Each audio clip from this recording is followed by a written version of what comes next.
What's up, everybody? How's everyone doing this evening? This is your boy Ivan. I'm here with my boy Nick DFX, and today we're gonna do a prediction video to the next death battle, which is Johnny Cage from the Mortal Kombat series and Captain Falcon from Nintendo's F-Zero series. Now, obviously, these are two celebrity stars with cosmic level of action, side jobs. So it's gonna be pretty interesting to see how these two are gonna beat the shit. Who's stronger, the Nut Punch or the Falcon Punch? That's what we're gonna find out. So. I guess there's one way to measure the fan. So before we get into this, I must say that going into this death battle, I initially thought Captain Falcon was going to win because I know how fast he is, powerful in the games. But doing the bit of research I did, there really isn't a lot to go on him in terms of actual combat. Mostly, it's just either fighting.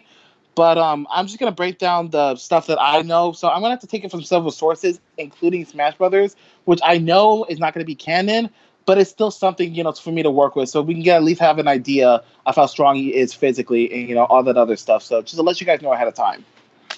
Mm-hmm. Yeah. Ninja, so what's your thought on this, bro?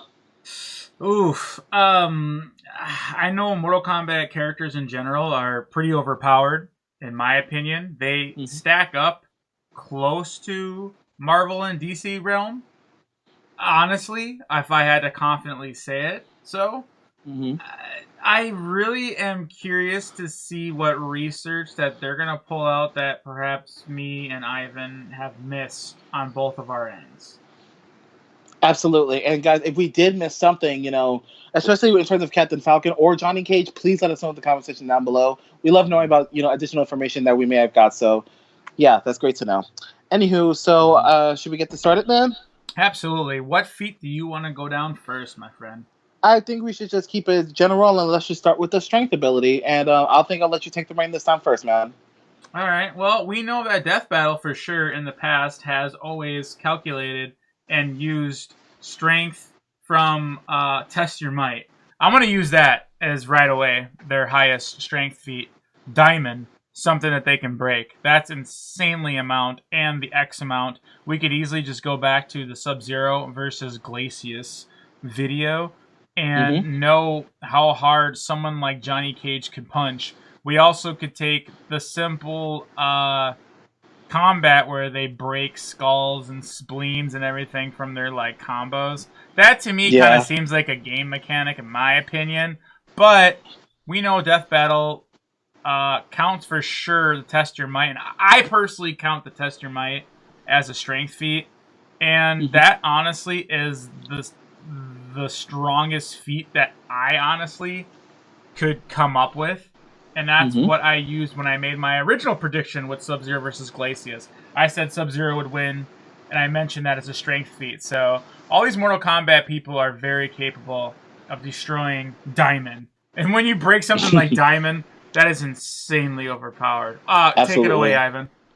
Absolutely. So again, I must alliterate. Just going into this research, I didn't find a whole lot of physical strength feats going into Captain Falcon because as we all know, F-Zero is mostly a racing game. He has very little screen time when it comes to actual combat, whether in the games or even in the anime. But I know in Smash Brothers, he does have some feats, which I'm just gonna mention here, which by more than likely it isn't canon. And if they were to use it for his analysis, it does kind of go both ways in that if they do use it, I kind of understand because the limited amount of physical strength that Captain Falcon is capable of. But at the same time, I also think it, contradicts their non-canon rules. So let's say because they used Bowser several years ago, if they were to use Giga Bowser, because Giga Bowser is a completely different thing from, the Bowser's other abilities. But for the sake of his abilities and strength, I'm just going to read out what he can do, just, to give you guys a little leeway. So one of the strengths that he's known to do is he was able to send the giant Rob robot. For those who don't know, it's that little, robot from Smash Brothers. He was able to send it flying, with a huge Falcon punch. And he sent it. Yeah, go ahead. That robot was from original Nintendo, bruh. But he made it in Smash Bros. Go ahead. Sorry. Yeah, but that's how I remember. My cousin owned that thing where you actually had to move him and pick up discs and drop them and stuff. Yeah, I'm sure that thing's worth a lot now, but I remember that thing as a kid, man, in Chicago. Go ahead. That's awesome. That's awesome. But yeah, so he was able to punch this thing and send it flying a good amount of feet. So that's a lot of striking strength. And this is when the Falcon punch. Now, in terms of his lifting strength, he was able to lift that same Rob robot over his head and throw it. How big And was the robot compared to his body? compared to his body, this is just the cutscene from the Smash Brothers game. Yeah, how And big was so it? Bigger than him? It was it was big, right? definitely bigger than him. So the cutscene, it was huge, like Yeah. significantly bigger than him. Well, actually, looking at the thing now, it wasn't that big, to be honest. Well, But if 10 feet, I don't know, 15 feet? What are you thinking? yeah, I'm looking at it, and not. I thought it was bigger to the last time I remember it seeing, but I figured it'd be a lot stronger than that. But just in terms of that, I'd say that's at least like maybe 2 tons of lifting strength. But to keep in mind, his real strength, Captain Falcon's real strength, is his ultimate Falcon punch. That's where his real strength is gonna lie. If he can land that solid hit, that's what's ultimately gonna matter. And Yeah. Well. But yeah, go ahead. I'll let you finish it up, and then I'll rebut it. Okay. No, you can rebut it now. It's fine, and I'll go on later. Well, I mean, to be fair, Falcon Punch has to charge it. Johnny Cage's is snap ready. Do you see what I'm saying? Falcon's like, Falcon Punch! Johnny Cage is just like, right away. It's instant. Yeah, exactly. So if we're going to sit there, I wanted to save that for the end because I almost feel like we're jumping into the speed feed already. It's all good. We'll keep going. No, but this is actually striking strength. But no, I understand completely. I understand what you're saying. That will definitely bring up later. But like Falcon has to charge his shit. Johnny's is always ready. Yeah, right on. Johnny doesn't have to charge anything.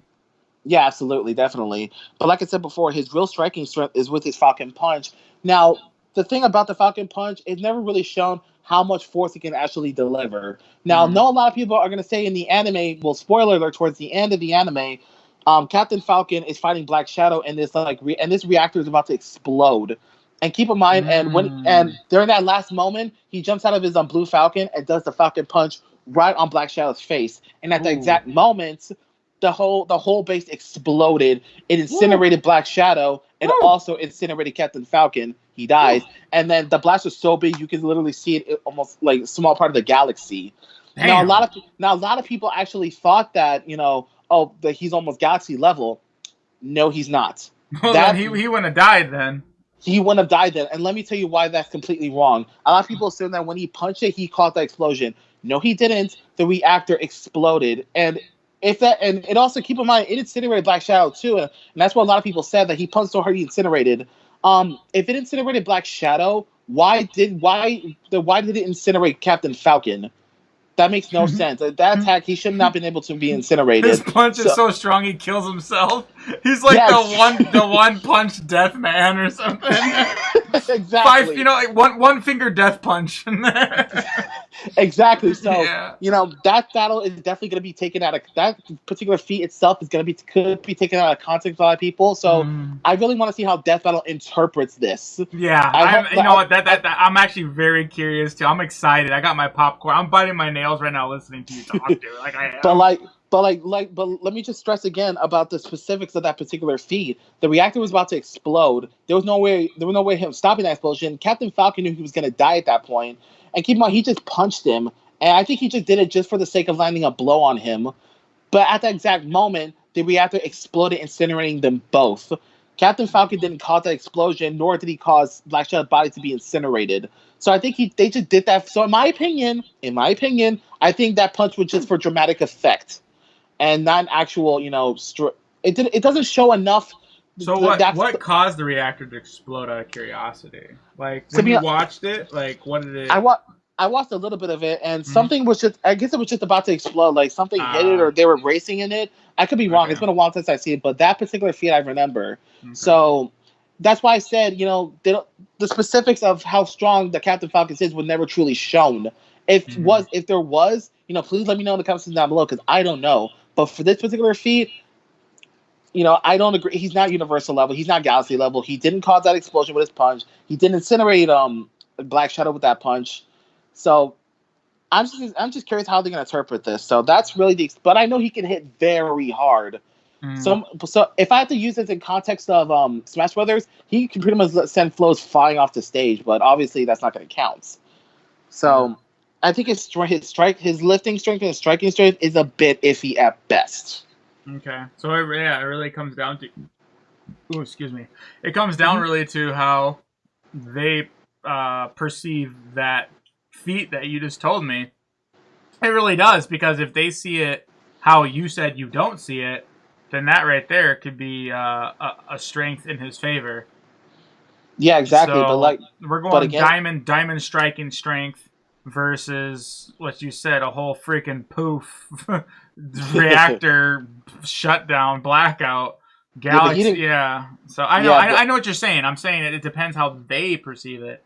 All I'm gonna say is I'm sorry. Now, all I'm gonna say is I hope they don't perceive it that it's an actual feat that he did, because it's so blatantly obvious if you watch it and you see it that he didn't cause that explosion. The whole reactor was gonna explode anyway, and when he punched him, he didn't incinerate him. He incinerated the explosion incinerated Black Shadow and Captain Falcon himself. So that alone shows you that, you know, why would that punch incinerate his own body too? You know what I mean? Just think about that for a minute. So if they were to use that, that'll just be taken as a massive outlier.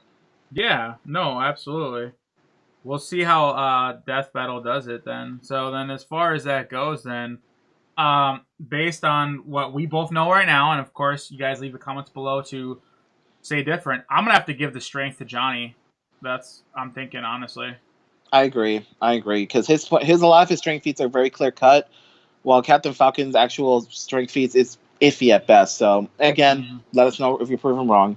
So with that out the way, I think we should look at speed. Okay, let's definitely go ahead and do that.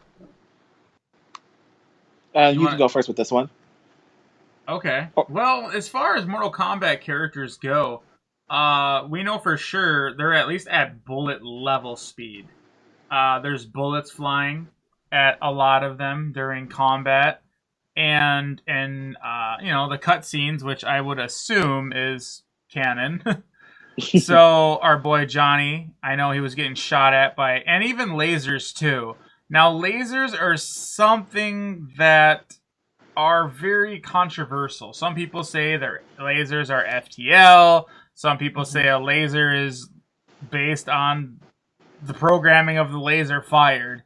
So I really can't speak of how fast a laser is, because Johnny has obviously dodged bullets. That's not a problem in the Mortal Kombat realm. That's pretty normal for them to be at that type of speed. And then when you got lasers that are being shot at as well, Johnny was also able to body them to save others, specifically his girl Sonya. And you know, and that's really kind of where it's hard for me to gauge a speed feat for him. I apologize for really gauging. All I know is for sure he's at bullet level and laser level. Like I said, laser level is so controversial. Like, you know what I mean? Like, I don't know. Like, maybe you could back me up here on this one, Ivan. No, I agree with you, and I think it depends on the type of laser. Like, if it's a plasma laser or is it a laser that, you know, focuses on. If it's like, yeah, exactly. Like, because I do remember a death battle where they actually mentioned, and this was Samurai Jack and Afro Samurai. When Afro Samurai dodged the laser, they specified that it wasn't a plasma based laser; it was able to bounce off walls and all that kind of stuff. Kind of like a laser pointer, but obviously more lethal. So that kind of considers speed of light. If it was that kind of laser, or it like reflects off things and stuff like that, then you know that's almost that. If it's a plasma laser, then it's much slower than that. So, and I don't really know if it's plasma laser or, you know, or actual light laser or whatever. That shit came out of Chinook's arms that I remember. And Chinook, he fires like some nasty ass like I said, I don't know if it's I mean, I'd have to really like someone's gonna have to back me up, man. But Chinook, he fires like plasma energy or lasers. You know what I'm saying? Like when he attacks and shit. So I don't want to jack him up, you know. No, that's fine. That's cool. That's kind of really where I'm at. All I know is like Sector, he fired missiles, right? And obviously he's not around anymore. I can't speak to if Johnny went toe to toe with Sector, but you know, there's been bullet firing. There's been lasers fired before, so I'm going to assume these lasers are moving pretty close to light speed. Mm-hmm. I'm going off a whim, and I apologize, everybody. So I'm gonna put them up there on a very fast speed. Hypersonic at the very most, if that's kind of a good way to. I Yeah. would say like at least a quarter to 3 times the speed of light. Okay, fair I'll enough. go with that. Fair enough. Fair enough. And so for Captain Falcon, now this is a lot less clear cut than Straight because it's shown definitely in the anime as well as even in the games themselves that he's extremely fast, both in movement and in reaction, mostly in reaction speed. Because there's been shown some points in the anime where he actually dodged a bullet, that he was able to notice a sniper despite a long distance and managed to avoid the sniper bullet. So he's definitely bullet speed. And in terms of movement speed, he can definitely run really fast. I would say beyond peak human level. If we're looking at Smash, I mean, he's definitely above superhuman. So natural his speed would be a little more superhuman. So in terms of movement speed, he's going to be really fast. But his real strength is really his reaction. So like he was able to dodge bullets. He was at one point in the Smash thing. He said he was able to backflip away from a large explosion. So he can definitely dodge an explosion, which is pretty impressive. And I think explosions can move like several thousand feet per second or something like that. So that's pretty fast to be able to get out the way of that. Yeah. And it says right here that he dodged out the way a laser gun fired and countered with his own gun. Now this is another thing, like I mentioned before, is this a plasma laser or an actual like laser pointer type of laser, if you know what I mean. And looking at this panel, which I'm clicking in right now, so just give me a moment. It appears to be a plasma-based laser because nothing about this shows that it was light. But even still, plasma-based lasers are extremely fast, hypersonic at most. And if he was able to dodge it and then shoot right away, that's pretty impressive. And also he was able to. Well, he was able to save a baby from an oncoming train, which is kind of probably the lowest ball of his speed, but it's still impressive nonetheless. And I think with his real reaction speed, he's going to have a natural reaction speed advantage. Because keep in mind, he races in the F-Zero Grand Prix, and these cars go up to hypersonic speeds, where literally any wrong turn can literally end your life in an instant. And this guy's a champion of so many of them, so he's going to have naturally being able to, he's going like 200,000 miles per hour or whatever. He's going to be able to, see a turn, dodge quickly, see a corkscrew, turns that corkscrew right away. So he's going to have that natural speed. He's going to be, it's almost like, what's a good word for it? When you notice something really quickly, like precognition or whatever, something similar to it because how adept that he is at just avoiding stuff. Because if you're racing in a Zero Grand Prix, you have to have some fucking good reflexes. You make that one little ass turn, microsecond turn, your ass is dead. And he wins all these races. So I would say in terms of reaction speed, he's got a huge edge naturally. Yeah, you said the explosion, he was able to dodge it. Yeah, dodging the explosions is pretty much almost like instant. If you ain't got the reaction speed, you're gonna get caught by the blast. And if you said he was able to just dodge it, he's pretty much up there to very high speeds. Yeah, exactly. Like it says right here, his Blue Falcon, which is his famous racer, he was able to quickly accelerate and maintain a speed of like 11 kilometers per hour. And it says in his driving skill, he was so good that he was able to screwing around flying boulders while racing at top speeds. I'm not sure how fast these things really go, but it's definitely hypersonic. So he was able to dodge bullets, he was able to dodge obstacles and closing doors while attempting to escape an exploding building. Mm-hmm. And it says right here, he was able to remove a narrow. Well, wait, did I reread this one? Yeah, I did. So, but yeah. But he's extremely fast naturally. Both reaction, now movement speed. I don't think movement speed is going to be much of a factor here. It's really going to be reaction because these two are natural martial artists. Reaction speed is going to be way more common. It's going to be way more of a factor than movement. Because I think movement, they could be somewhat even. Although I think even if movement speed, Falcon is a little bit of edge with that, but reaction, all Captain Falcon.